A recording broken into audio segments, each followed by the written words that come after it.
thanks very much, Anne, and it's a real honour to be here, actually, a real pleasure and honour. And I'm not sure if too many of you know this, but I was in a pub last night. Where else would you be? And the conversation got around to the fact that we're in Croke Park. And it was an English colleague of mine, actually, Phil Scarf, right at the very end.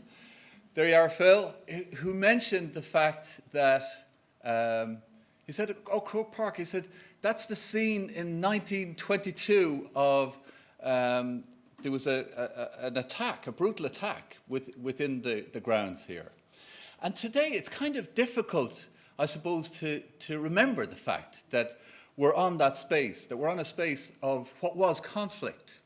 And we've arrived at a place of kind of unity. And you get that sense and celebration very much in Croke Park. So I think it's kind of important for us to remember that attribute of the historical and the contextual and the cultural dimension of where we are. And it's important because I think it resonates with where we are today. Over the past 2 weeks, for example, we've seen in the Mediterranean a dreadful tragedy with the loss of so many lives of refugees who were making their way to supposed better lives in Europe. And also in New Zealand, we were witness to the horrible crimes that are brought about by Islamophobia. And I think they're really challenging times, I think, that we're in relation to the othering of people, whether it's anti-Semitism or hatred of people with disabilities or hatred of the other. And I think so that's why this is such a vital time, I think, for us to think differently in relation to education and to think differently, particularly in regards to the role of higher education and its mission. What are we about? Because there's I think, particular demands on the sector at the moment to bring them in and stack them high, as it were. So the marketization of higher education. And sometimes we can lose our way in thinking of what's the higher purpose and what's the moral value and what's the social justice dimension of the purpose of higher education. And I think the realization of this book in bringing that together, for me, has been about a 3 or a 4 year journey, actually. And that journey began here in this place, which is fitting that the book should be launched here. Because I was at the HEAD conference 3 years ago and heard some absolutely amazing speakers, one of whom was the Whirlwind. If anybody knows Katie Novak, you'll know what I'm talking about. She just makes things happen. So she's, I was at one of the sessions earlier on, and there were some of the people with magic wands up there from the University of Nebraska. Where are you? Yeah, good stuff. Okay, if you can wave. And that's, I think, very much is the way that Katie Novak operates as well. She's a powerhouse of a woman, absolutely inspirational. And I'm really sorry that she can't be here. But if I can bring a little bit of her spirit along today, I'll have done a great job. So I heard Katie Novak talk, and I heard possibly some speakers from De Montfort University, and there are some colleagues at the back of the room there as well.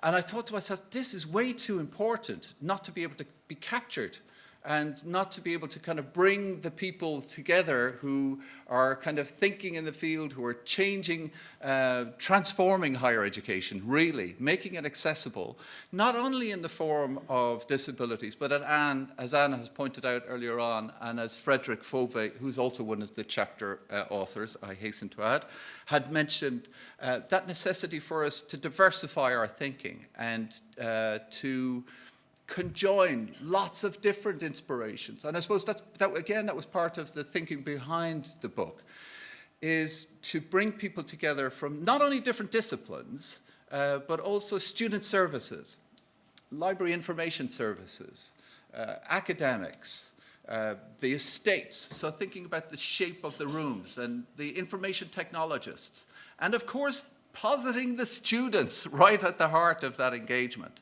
is a really important dynamic, so that we're interacting with students to, as much as possible, enable all students to learn. And I suppose that's been the purpose and the drive for this particular book. In terms of thanks for making this happen, firstly, I'd like obviously to thank the authors. A lot of the authors are here, and you'll have a great opportunity to interact with them later on, just next door. And there's a really fun dimension to that. I'll leave for Dara to explain that to you later on. But also, I think I'd be remiss if I didn't thank Lisa, who's here, and my daughter Gabriella, and my family for coming along, and some of my friends for coming along as well. So it's a kind of a really important celebration, I think, when you have that opportunity to kind of showcase your work a little bit, and to showcase the work for lots of other colleagues. But I'd also like to thank as I mentioned, the authors and the diversity of thoughts the thought processes that they've brought to this book, that they've really enriched my own understanding of universal design for learning, and some of the colleagues, obviously, who are not here. So from Brazil, for example, and other places around the world. And just in terms of the expression, it's been really poetic and really challenging, intellectually challenging. So hopefully you'll have an opportunity to experience a little bit of that later on.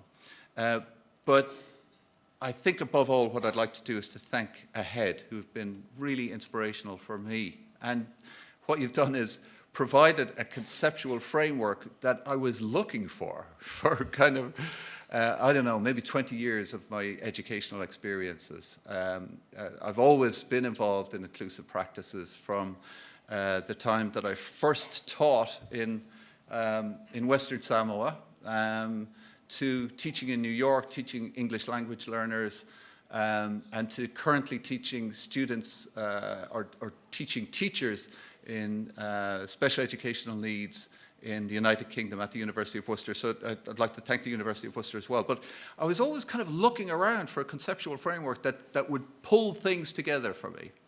And it was at actually another one of the events that I think you held in Utrecht, that initially I came across this concept of universal design for learning. And I know it's been in existence for quite some time. But it really gelled with me. It's really something that has revolutionized my own thinking. And obviously, it's not the panacea, and I say that in the book. It just isn't, because each and every setting is unique. And again, hopefully you get a flavor of that within the book as well, is that there's no one answer. So it can be universal design for learning with other attributes of maybe social justice approaches, or concepts around leadership and change management, or attributes of information technologies. I'm saying that for you, Richard Jackson, at the back there. There you are, one of the kind of key and formative developers of the concept of technological accessibility, from working with CAST at Harvard University way back. So you'll have a really wonderful opportunity, as I mentioned, to engage with the authors and to have a drink or two. But that's not my story, that's Dara's. So over to you, Dara. And I'm just really pleased to launch the book, and thank you to AHEAD once again for providing the opportunity, and for being so welcoming, and having perhaps the best conference in the world, maybe, if we could say that. Okay, thank you.